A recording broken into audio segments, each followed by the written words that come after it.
I want to raise your hand if you have ever had something in your life that wasn't working the way you wanted it to work. Girlfriend included. Girlfriend included. Girlfriend included. Now, okay. I want you to raise your hand again if you have done everything you knew to do in that situation and it still wasn't working. Anybody had that frustration? Okay. Now, raise your hand if you have not been frustrated about something that wasn't working in your life. Okay. Nobody here. I just feel sorry for those people because they're going to be bored as can be in the next 6 minutes. If you have had that frustrating experience, in the next couple minutes, I want to share with you a tool that will give you access to something you haven't seen about that before that will be your breakthrough. Pretty cool stuff how that works. My name is Jared Hanning. I live in Columbia, South Carolina. My company is Mindset Performance. We serve those who are serving others, primarily business owners and nonprofit board members. What we do for those people that are frustrated by not having the time or the money they need to grow, we help them by revealing the blind spots that are holding them back, by equipping them with a new set of tools to move through that, and then by creating the system so that they can scale. Now, in your life, I want you to think of something that you are extremely good at. We're going to call this your sweet spot. And as you think of the sweet spot, I want you to think of what your life would be like if you were able to spend more of your day doing that thing. The thing that you're good at. What your income would be like, what your stress level would be like, how many more people you'd be able to reach or impact if you were able to spend more of your day in that sweet spot. Now, the second thing I want you to think of is the block, the thing that is stopping you from spending more of your time doing that thing. The block. Maybe it's your boss, a relationship at work. Maybe it's a stress on your calendar, not having the time or the money that you need to rest back in that. Just think of the block that is stopping you. Now, there's 3 truths about that block that I want you to ponder on. The first, right now, you are doing everything you know to do about that issue. Yeah? If there was something else you could be doing, you'd be doing it. I mean, go ahead and pat yourself on the back. You're not slacking. You're doing everything you know to do. And everything that you're doing makes sense. Well, duh. Like if it didn't make sense, I wouldn't be doing it, right? What that means is your breakthrough will at first not make sense. If it made sense, you'd already be doing it. It's like learning to ride a bicycle. When you first got on that bicycle and the wheels were wobbly, and you put a foot down and then crash, and put a foot down and crash, somebody came alongside you and said, what you need to do is go faster. And you thought to yourself, that is the dumbest idea I've ever heard. If I can't balance going slow, how in the world am I going to balance going fast? It didn't make sense. It seemed like a bad idea. And then one day you went faster and you felt the balance and thought, this is what they're talking about. On your desk, you've got a little index card. What I want you to do is to draw a stick figure bicycle. Just scribble a stick figure bicycle on that index card. The best you can. It doesn't have to be 3D. It doesn't have to have a person on it. The only requirement for your stick figure bicycle is it has to be functional.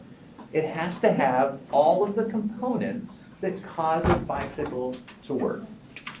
Stick figure bicycle has to be functional. A little bit. I want you to work on that. So we have, you're doing everything you know to do. It all makes sense to you. And your breakthrough will at first not make sense. So what do? How in the world are you supposed to think of the thing that doesn't make sense? Well, this is how we do it. If I can turn this page here. I am not smartboard fluent. Come on. There we go. Yay!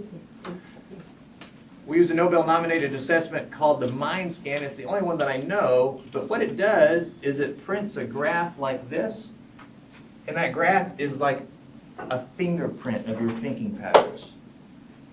Now earlier I talked about what we do is remove the blind spots.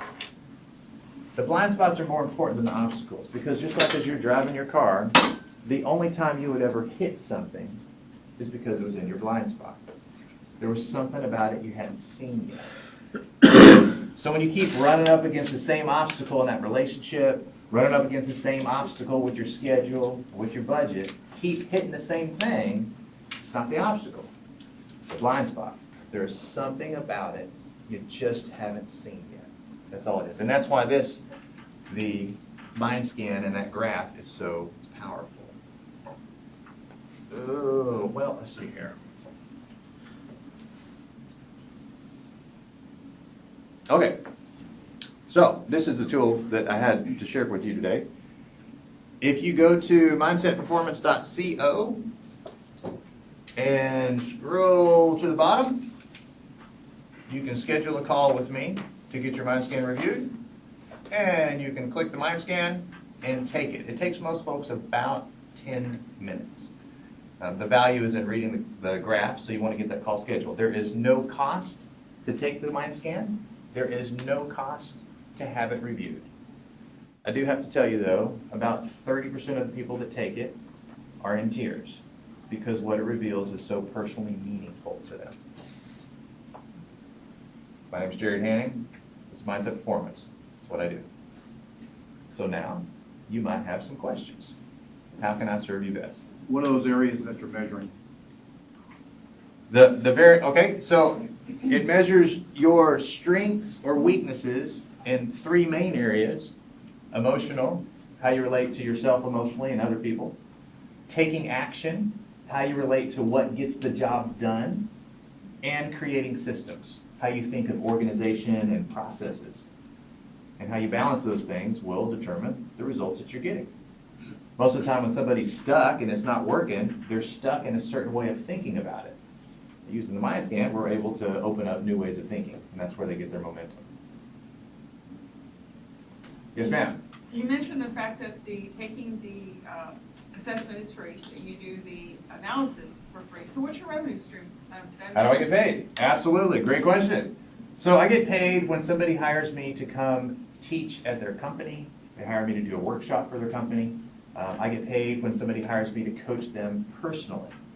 Sometimes at the end of going through the mind scan, we get your blind spots revealed, we get the strength that's your key to breaking through that area, we get your action plan all set up. Sometimes at the end of that, people say, whoa, would you walk through this with me just for a little while until I get to the end of the woods? Absolutely, I'll do that. And in the process going to that, sometimes they find that I'm not a good fit for them, and sometimes I find that they're not a good fit for me.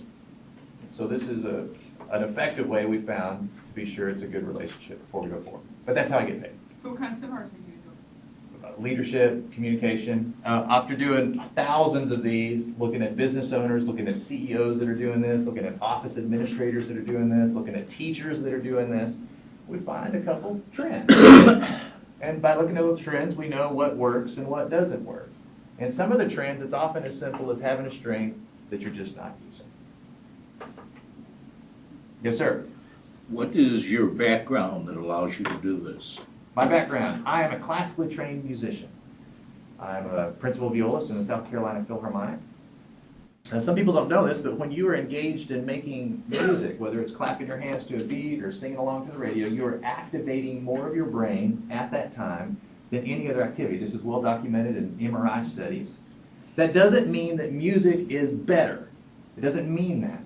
A high-performance athlete, when they are performing their best, they are actually activating less of their brain because those other portions are sapping resources needed to perform their job.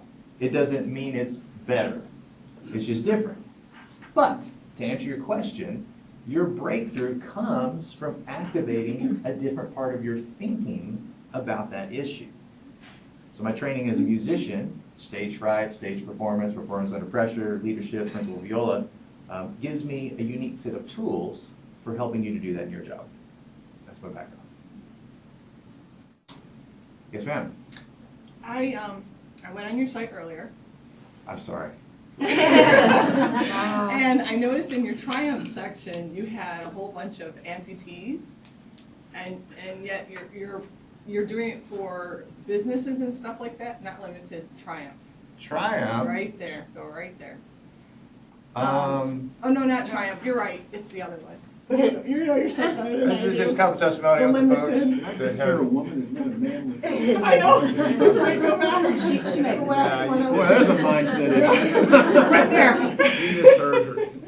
I misunderstood. I'm always, I looked at it really quickly, so most of them are amputees and blind and all this. So you have, Does that bother you? testimony, no, it does not bother me, I think it's great, I think it's phenomenal. Testimonies of the people that you've worked with at, oh, except for her, go back down. Worst childhood ever. You gotta read her story. I haven't read it, I haven't had time. It's bad. But I noticed that most of them are with amputees and all that. Do you have any other examples where the limits, beside the one where it's their childhood, you see what I'm saying? That you've helped them, like the money issues, I'm sure you've had some of those and other stuff like that. So more examples. somebody that isn't physically, Exactly, it could be some other things going on. Yes. Okay, a lot of other things. so financially, guy's making $400,000 a year, obviously a high-performing individual, got his act together, okay, right? Takes the mind scan, implements 2 changes that it revealed for him. Now, what it might reveal for you is going to be different. I don't know what it will reveal for you. What he got out of it was he changed his relationship with his office administrator, and he spent more of his day in his sweet spot. The revelation about his need to make those 2 changes took him from $400,000 to $1.2 million, tripled his salary in 2 years. Okay, that's a financial example. Another example, client, mother, son committed suicide. So just try to get yourself in her world, in her shoes, what life is like for her, with a biological hole in her heart, a total rewiring of her brain. She takes the mind scan, comes back, says, I got more out of that than I ever did counseling. I show her how to read the graph, make a couple changes, give her access to some new tools. The only reason you produce most of the results that you do is because of the tools that you're using at the time. We show you a new set of tools, you start to get new results. The key that changed everything for her, nobody at her company knew she took the mind scan. Nobody at her company knew that she started working with the new models. Nobody knew. But one day she shows up at work totally different, and everybody comes to ask, what's going on in your, since your son died, we've seen you like this, and now you're like this. What caused that change? Well, what caused that change in her life was that I had her change one word in her vocabulary. See, when somebody leaves, when you have that grieving process, you spend your days going, if you were here, I'd want to tell you this. I sure do miss this with you. If you were here, I'd want to do this. Man, I sure wish you were here. Just change that. And she changed it to, while you were here. Because the truth is, they are there while you're thinking about them. Just like you can be in the car driving with them, but thinking about work. They are not there. That was the only change. While you're here, I want you to know that. While you're on your mind, while you're on my heart, I want you to know that. Yes? So have you actually worked with him, like Cal Maynard? I have not worked with Kyle Maynard. I'd love to meet him, though. The only reason I even have this tab, the limits tab, on my website is because of all the times that I hear, yeah, but, isn't it reasonable that I can't do this because of that? Isn't that reasonable? Yes, it is reasonable, but it's not a reason. You get to choose what's in your way. That's the only reason I have it. I just find it mind-blowing to go through. Yeah, it's very mind-blowing. He is a wonderful person. Hey, have you met him? Yes, I met him up in Wisconsin. Wow. I'd love to meet him. He, Amazing guy. He owns a gym down in, I haven't went down there, but he owns a gym down in Atlanta, Georgia. Mm-hmm. Mm. Does a lot of awesome things. Well, shoot, if he's in Atlanta, I'll just drive over there. Park in Columbia. Yes, sir. So, Jerry, this is kind of a broad question. The concept is makes you, I've never seen it before, and it sounds interesting. but what's the difference between this and a life coach? Thank you for asking. If I could give you two answers, I'll give you two answers. One answer is the assessment. The software. That's one answer. The majority of what you might have seen in the past, DISC, Myers-Briggs, those kinds of things, one, they're based on self-reporting. So we have the self-reporting error. You tend to answer based on what you think they're asking, or you tend to answer based on how you want to be seen or how you think of yourself. And two, the end result isn't actually helpful. It's like saying you're an outgoing person. We can't use that. It's like going to the doctor and the doctor says you've got this condition and we have a 30% success rate treating it. It's not helpful information. We don't know what side of that 30% line you are on. It's not helpful. This changes that because it's a measurement of just how you think, and by seeing that we have access to your breakthrough. The second part of the question about the life coach issue. Many times you go see a life coach and you say, man, this is going on. What should I do? And they say, what do you think about that? Well, good golly, I already know what I think about it. It's what got me in the situation I'm in. I don't need any more what I think about that. What do you think about that? What do you think about what I think about that? No. You thinking on the track that you've been just takes you farther down that road. What we do, once we uncover the blind spot, is we give you a new set of tools. Say this. Do this. Take your to-do list and order it this way instead of that way. Go try that. Come back next week. Let me know what happened. That conversation. I had a lady. She was going into the board at the city council. She's being steamrolled by these big, powerful, strong pushers. She hops on the phone with me. Strategy session right before. Go in. Say this. Use this pattern. We practice it. We role play it on the phone. She goes in, uses the pattern, gets the bill pushed through just like she needed. Overcoming her fear of speaking to public. Overcoming her fear of the big, strong people at the city council. Tries out the new formula work. That's one of the key differences. It's not, what do you think about that based? It's, try this, come back and see me. How have you presented that, what you just told us? And what kind of results have you got from? In other words, in your marketing, how do you differentiate yourself from everybody else? Mostly word of mouth and mostly experience. As soon as somebody gets their mind scan results, it changes things for them. They see something they hadn't seen before, and they have an action plan. Many people, that's all they needed to get them going. So that's one way that differentiates. The other way is the experience. As soon as somebody leaves their first call with their first homework assignment and tool, it's total game changer. From going to see a life coach, they serve a purpose, I'm not down in that. Going to see a counselor, they serve a purpose, I'm not down in that. It's just a different approach, and the minute they experience that, they have results that they didn't have before. That's the main way that gets differentiated. So you get a lot of referrals. Yes, sir. Yes, ma'am. What is the difference between mindset and attitude? Boy, golly, Good question. that's a good question. Because, as a speaker and a trainer, for years, we used attitude. I heard, for instance, Estee Lauder's, one of her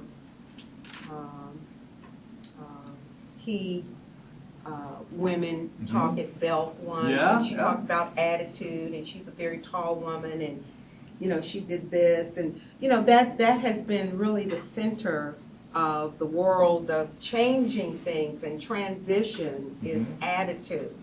What is the difference? Is this just a new terminology that we're moving into to replace attitude? What's the difference? I have a distinction for me. Mm-hmm. Might be helpful, I don't know. Attitude is, by golly, I can do it. Uh-huh. Attitude is, well, we just need to pull up, and tighten and go. Attitude is try harder. Well, some people, they tell themselves every year, all I need to do this year is try harder. And they look back in 5 years, they've been telling themselves, I just need to try harder, and it's not working. Trying harder doesn't work. It don't work. Attitude can be hope. Hope is a form of attitude. Now, this is hope. Man, I sure hope that works out. boy, I hope it happens this year. Not all hope is bad, don't get me wrong, but there is a form of hope that causes us to be in action. By hoping, we put it outside of ourselves, and we're waiting for it to pass. We're not in action. Hope can be a form. I'm not saying all hope is bad. Please don't misunderstand me there. So, mindset. Let me give you an example of the difference between attitude and mindset in practice. Gandhi, known for taking a nation divided by civil war 4 ways, a religious civil war, horrible situation. He rose up by speaking, sharing his message, transformed the whole nation. They all said, yep, let's listen to this guy, and there was peace because Gandhi said so. What most people don't know is before Gandhi began to speak about civil rights in India, he started as a lawyer. He went to England, started as a lawyer. On his first case, he fled the courtroom because he was terrified of speaking to the public. His assistant had to close for him. On his second case, the night before, he goes back, gives all the money to his client, says, I cannot represent you in good conscience because I am terrified of speaking to the public.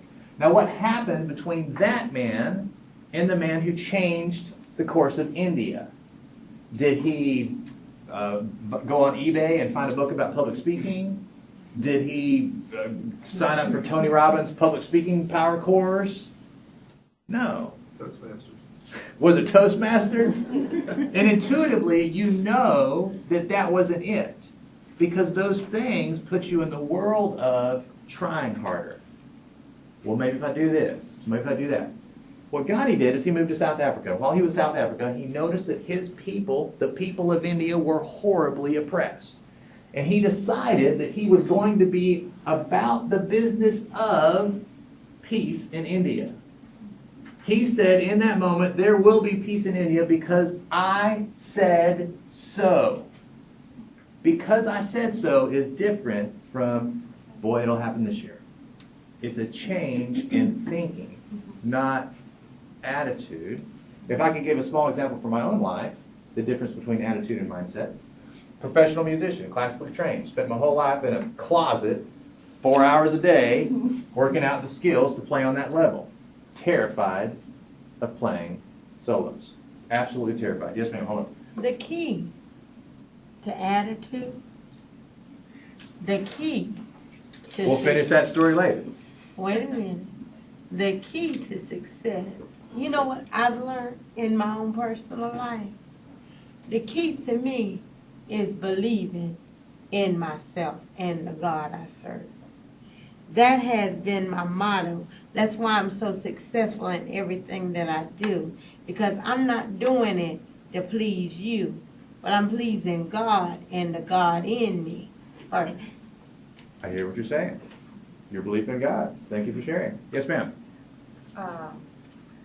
The approach that you were sharing about hope, okay, now that's one part of attitude, but believing in one's potential and reaching to exercise that potential, that's actually, I think that's a good thing. yeah, the attitude is what I was saying. You know, you approach your situation with an I can do instead of looking at the past. I failed before.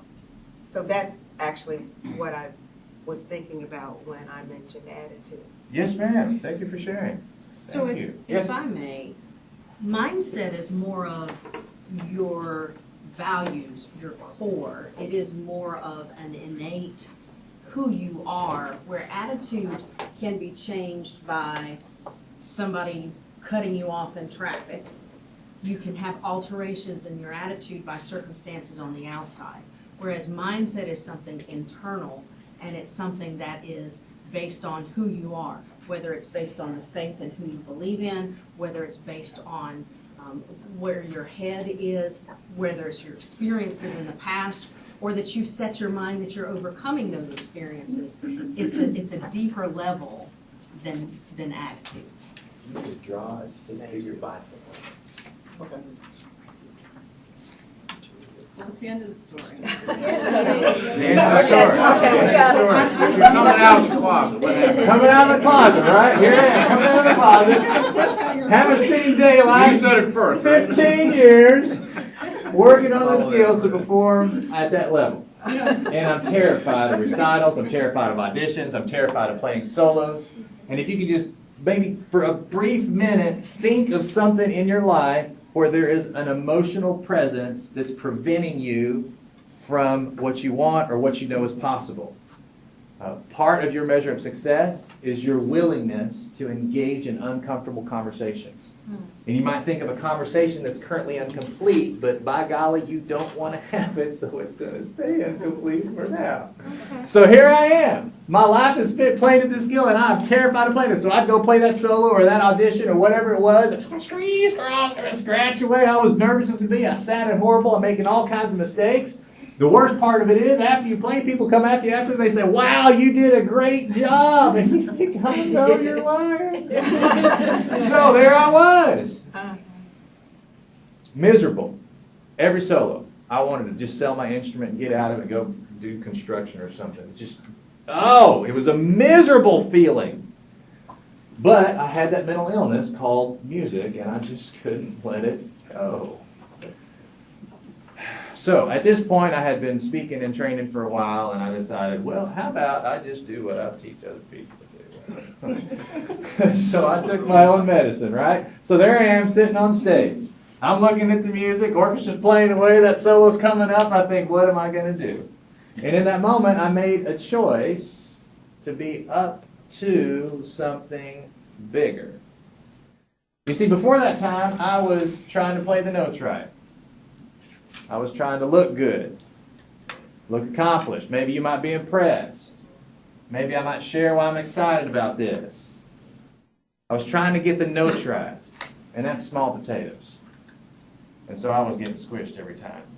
So rather than play that game of trying to get the notes right, I decided I was going to be up to something bigger. So in that moment, I committed that my audience would have the felt experience of love that I believed was in that passage. Now I'm up to something bigger. Here's the hard part, though. Every single note, I had to recommit myself to that.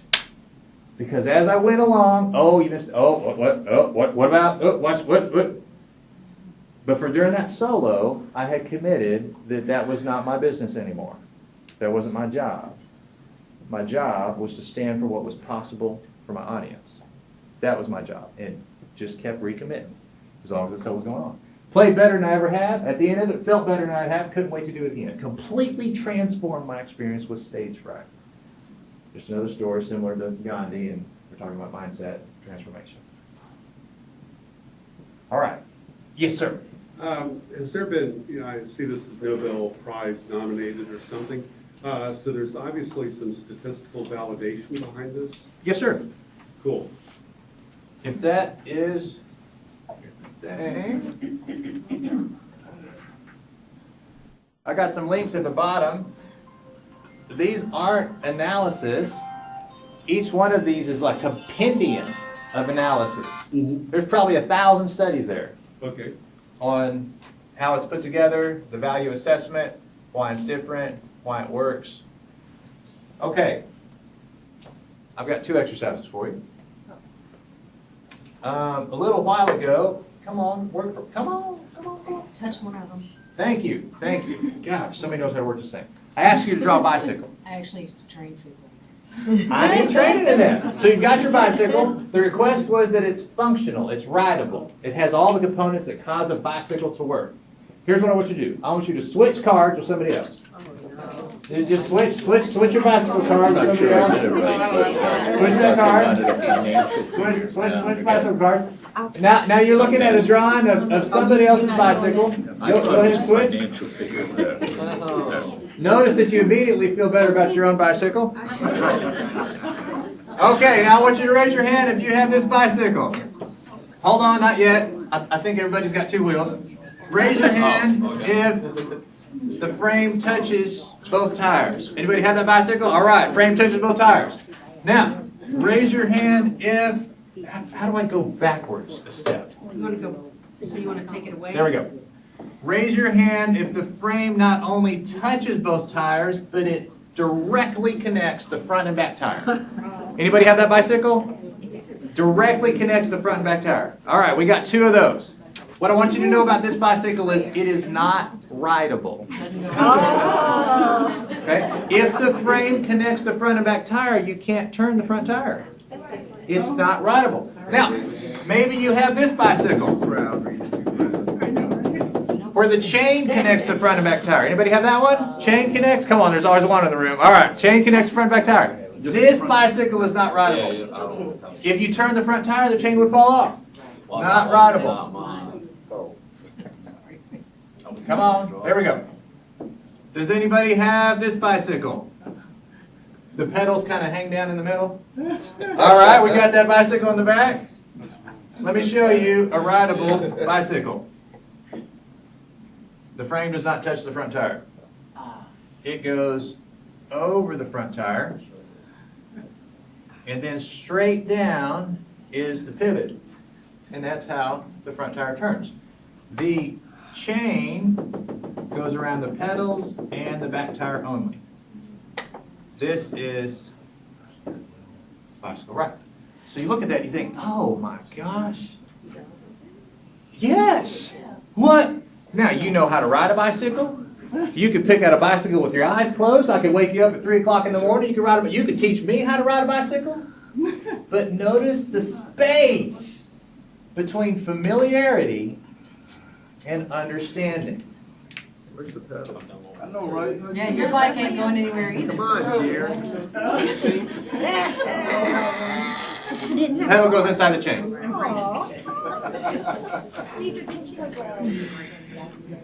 Inner tubes. Okay, I'll give you one more exercise. One more exercise. If there's no more questions? No more questions about the bike. No more questions about the bike?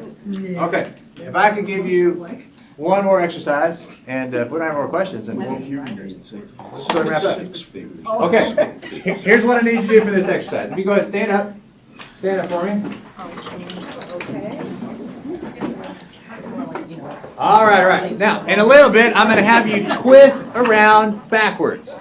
So be sure you can, twist around backwards. Be sure you can twist around backwards. Now, what you're going to do is hold your right arm out like a scarecrow. Right arm out like a scarecrow. That's this side. Okay, right arm out like a scarecrow. This side here, right? And you're going to twist around backwards, but you're going to twist as far as you can, and when you cannot twist any farther, you're going to remember the spot you were pointing to on the wall. All right, here we go. Twist around backwards. Twist, twist, twist, twist, twist, twist, twist. Go! Twisting, twisting, twisting, twist. All right, all right, all right. Now, come back this way. A little catch. We're going to do that again. The trick is you got to twist backwards. Okay, so let me show you. This is forwards. This is forward twist, and this is a backwards twist. Okay, so let's do it again. Right arm out like a scarecrow. Twist around backwards. Twist, go, twist, twist, twist, twist, twist, as far as you can. All right. Thank you, thank you. Now, for chiropractic reasons, take your left hand and show me the spot you got to on the wall. Okay, be sure you know what that spot looks like. You're going to need it in a little bit. Okay, now what I'm going to do is I'm going to walk us through an exercise in our mind. We're going to create something in our mind. And this is pretty cool stuff. This is pretty cool stuff. All right, here we go. So if you could for me, we're going to do a little short visualization. Take about 1 minute. Close your eyes. And with your eyes closed, I want you to create an image of yourself in your mind's eye. Now, since this is your imagination, as anything is possible, go ahead and make that image skinnier and better looking. So here you have this amazing version of yourself in your mind's eye. And you are watching this version that you have created in your mind. You're watching it twist around backwards to the right. And I want you to watch this version you have created of yourself get to the spot you just got to on the wall. So in your mind, you see where you got to in the wall. If you don't see anything in your mind, you won't get anything out of this exercise. So take a minute to be sure that you can see yourself twisting to that spot in the wall. Now, because this is your imagination and anything is possible, I want you to watch yourself twist 8 feet farther down the wall in your mind's eye. Now, having twisted 8 feet farther down the wall, I want you to step closer to that version of yourself. Now I want you to step inside of the version you just created so you're looking at the new spot through new eyes. And as you do that, you notice the sound in the room is crisper and the colors are brighter. Okay, open your eyes and point to the new spot you got to on the wall, wherever that new spot is in your mind. The new spot you got to in your mind. All right, we've got the new spot. Okay, here we go. Facing the front of the room, right arm out like a scarecrow. Twist around backwards to the right. Twist, twist, twist, twist, twist. All the way to the new spot. Thank you. You may be seated. Raise your hand if you made it to the new spot. Notice, when I said all the way to the new spot, part of you chuckled. Because you thought, I'm the expert on what I'm capable of. He doesn't know. I'm just going to do this just to prove him wrong. Oh. That's the power of a small change in your mind. Yes, sir. Let me add a quote in here that I got a long time ago that's helped me, and I try to pass this on to my students. It kind of summarizes what you're saying. If you change your sponsoring thought, then you change everything thereafter. That's Change true. your sponsoring thought, you change everything. That is true. Change your thought on limits, what you can do, what you can't do. Yeah, thank you. You live up, you write your own life movie script, and then you live it. Thank you, sir. There's also a book out here called Mindset. Is this the same? There's probably hundreds of them. I was just introduced to one by Kent. Carol Dweck, Mindset. I'm going to have to go get it. Comments, questions, complaints? You know, the other book it makes me think of is Darren Hardy's Compound Effect, and how you think of shooting a firearm, the slightest change makes a huge Oh, difference in the gosh. trajectory. Huge. I offer my students 10 bonus points on the first test if they will memorize and write out the poem Invictus. Wow. It's amazing how few actually do it. That's a great poem. Yes, ma'am. At the beginning, you said that your, in your work, you reveal blind spots, number 2 and 3. What's number 2? 2 was equipped with a new set of tools, Equip, okay. and 3 was build the systems so you can scale. I want you to think of somebody that you respect, you look up to for their accomplishments, you admire them, you respect them. They might have been a mentor to you in the past. And as you're thinking of that person, I want you to notice that they have always had time for you. Now here's why. A leader builds systems and leverages people. Consequently, they can always build more systems, become more efficient, and enroll more people in their team to help. This is what causes that space for them to have for you.